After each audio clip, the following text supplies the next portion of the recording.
Pagi, Bu. Assalamualaikum warahmatullahi wabarakatuh. Waalaikumsalam warahmatullahi wabarakatuh. Sebelum kita memulai pembelajaran pada hari ini, alangkah lebih baiknya kita berdoa. Dan berdoa dipimpin oleh ketua kelas. Silakan Mbak Wiwin. Untuk memulai kegiatan pembelajaran hari ini, berdoa mulai. Berdoa selesai. Baik, sebelum itu saya akan melakukan presensi terlebih dahulu ya. Baik, yang pertama Rena, Hadir, Bu. Widya, Hadir, Bu. Diva. Hadir. Dah. Siapa yang tidak masuk hari ini? Itu Bu Frida. Kenapa? Bolos. Astagfirullahaladzim. Baik. Oke. Selamat pagi teman-teman semuanya. Pagi, Bu. Semangat atau tidak hari ini? Semangat. Semangat atau tidak? Semangat. Oke. Ada yang tahu hari ini kita akan belajar apa? Teks hikayat. Teks hikayat. Kalau kemarin kita belajar apa? Teks anekdot.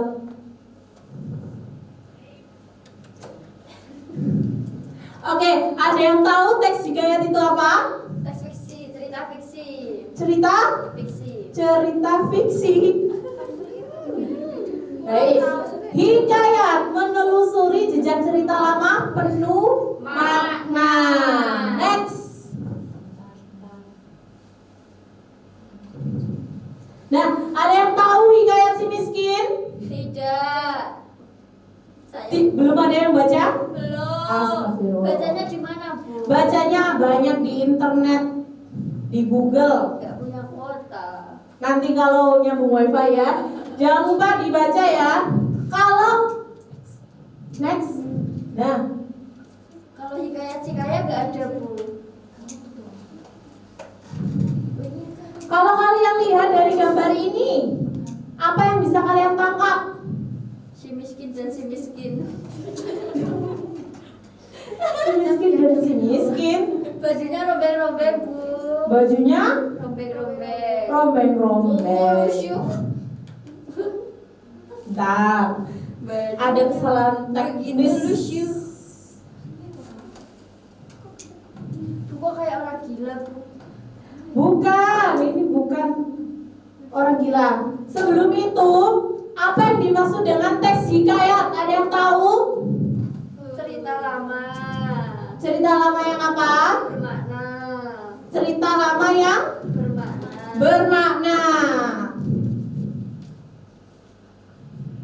Kok hilang si miskinnya?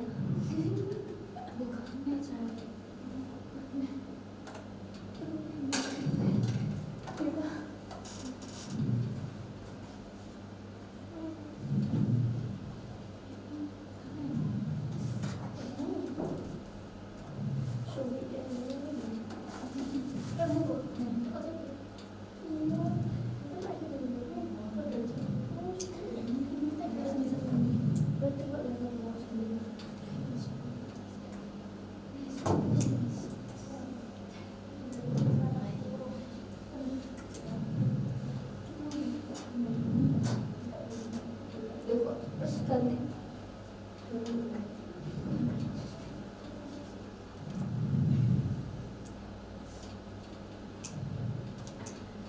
Nah, hikayat apa?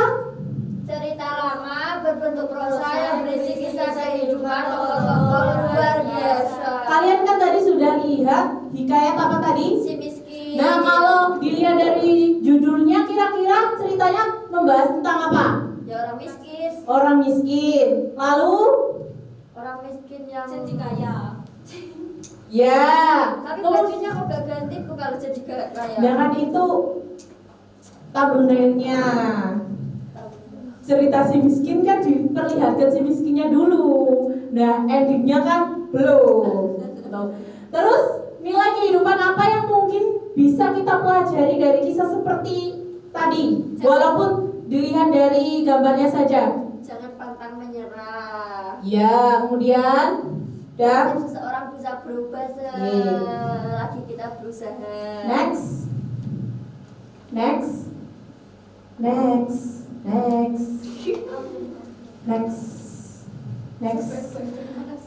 Nah, next. Apakah kalian pernah membaca hikayat atau melihat saja? Pernah. Hikayat apa? Si Kancil. Lalu apa lagi? Hikayat apa lagi? Masa si Kancil aja? Apa itu loh? Lemon suri sampul loh. Timun Mas. Enggak. Sak bare si Kancil itu loh, Bu. Aku juga loh. Pada zaman dahulu. Enggak, setelah itu. Gak tahu saya. Setelah itu raja putri-putrinya aku loh. Lemon purut itu tak putri. Ya. Nah, silakan dilihat ini adalah contoh dari hikayat 3 pengembara lapar, ya. Nanti saya akan bagikan PPT-nya, bisa dibaca. Next. Nah, pengertian hikayat. Hikayat adalah cerita lama yang berbentuk prosa yang berisi kehidupan tokoh-tokoh luar biasa seperti raja, bangsawan, atau tokoh-tokoh sakti yang syarat dengan nilai moral budaya dan ajaran kehidupan. Nah, hikayat seringkali bersifat imajinatif, kayak magis, terus keajaiban seperti itu ya. Next. Cerita fantasi berarti, Bu. Ya, mirip, tapi hikayat ini ya Dan bisa diambil kisah positifnya. ya diambil pesan moral amanatnya seperti itu.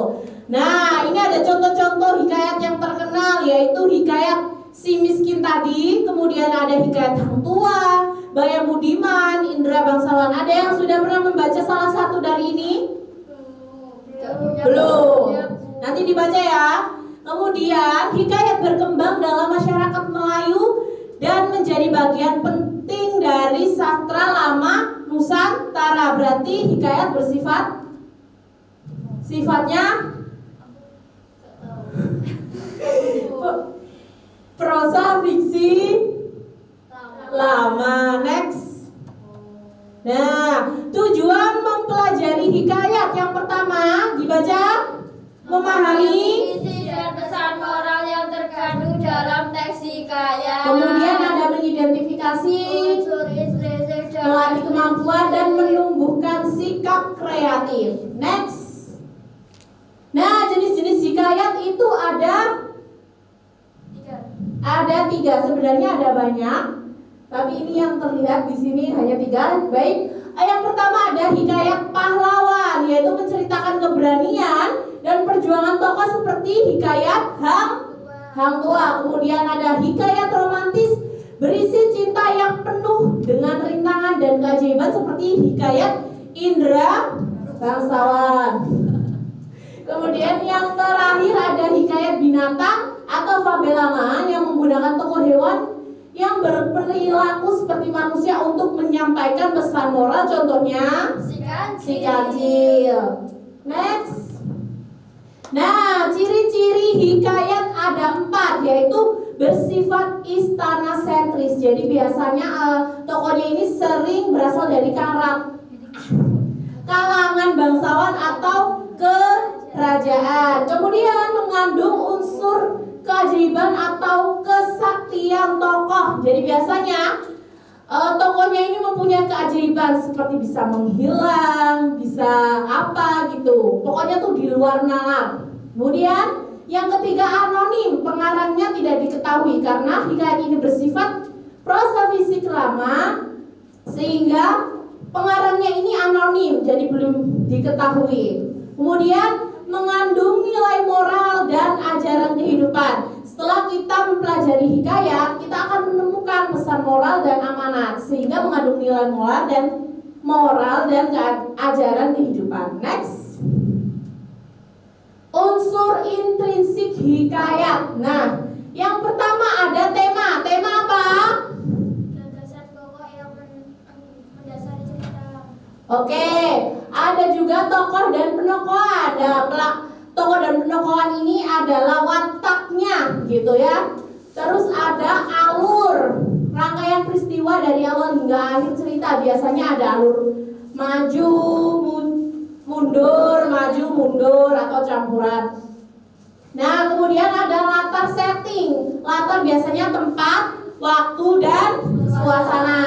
Kemudian amanat, yaitu pesan moral dan nilai kehidupan yang ingin disampaikan pengarang. Next. Nah, unsur ekstrinsik, jika ya kalau tadi intrinsik berarti harus ada ekstrinsik. Nah, yang pertama pasti ada nilai moral, ajaran tentang kebaikan, kejujuran, kesetiaan, dan ketekunan. Sama kayak yang di intrinsik tadi, Bu. Tadi Gimana? kan di unsur intrinsik tadi kan ada nilai moral. Iya, tapi bisa dimasukkan di sini juga. Ini lebih jelas seperti itu. Kemudian ada nilai sosial, yaitu menggambarkan hubungan manusia dengan sesama di masyarakat. Jadi hubungannya di masyarakat seperti itu ya. Kemudian ada nilai budaya yang memperlihatkan adat istiadat, tradisi, dan pandangan hidup dari masyarakat Melayu. Kemudian ada nilai keagamaan, biasanya menonjolkan keimanan dan ketakwaan kepada Tuhan Yang Maha Esa. Next, Kak. Next.